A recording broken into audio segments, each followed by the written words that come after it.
Kingston and the Islands.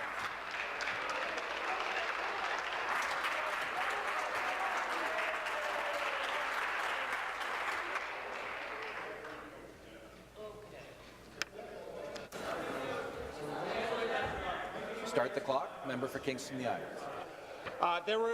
My question is to the Premier, through you, Mr. Speaker. There are reports today that the Ontario government plans to copy Australia's climate change policy.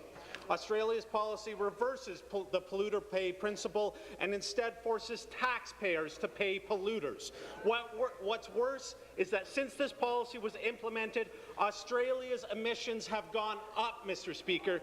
Did the Premier have the Environmental Commissioner fired because he did not want his climate change policy to be subjected to independent scrutiny? Premier. Minister of Environment. Minister of the Environment and Long-Term. Minister of the Environment, Conservation and Parks.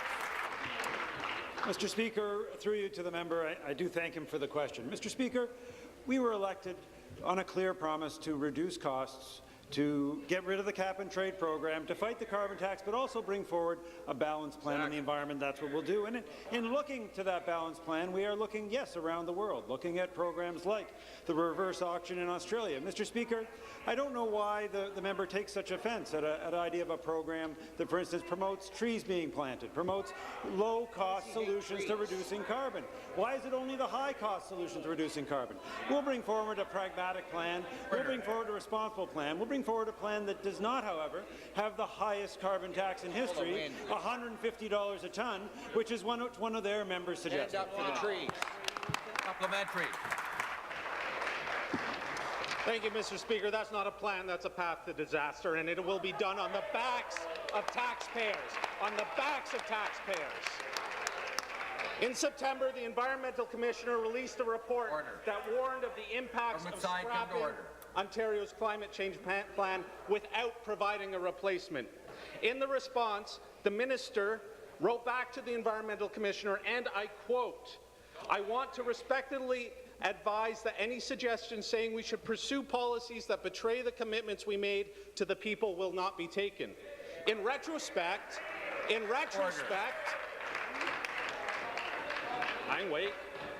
these comments can be viewed as a warning and perhaps even a threat against an independent officer of the legislature.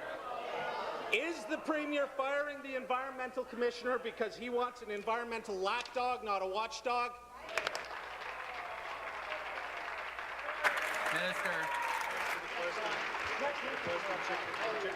Mr.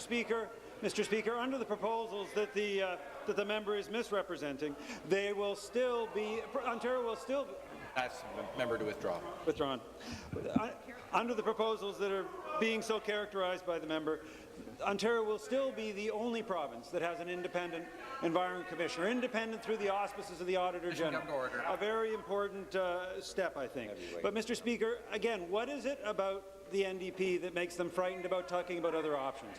What is it that makes them so concerned about anything except putting a tax on Ontarians? On something as complicated as climate, why can they not see there can be more than one solution? Why do they insist on punishing Ontario families like the previous Liberal government did? We won't do that, and we stand by our commitment. Stand by our commitment.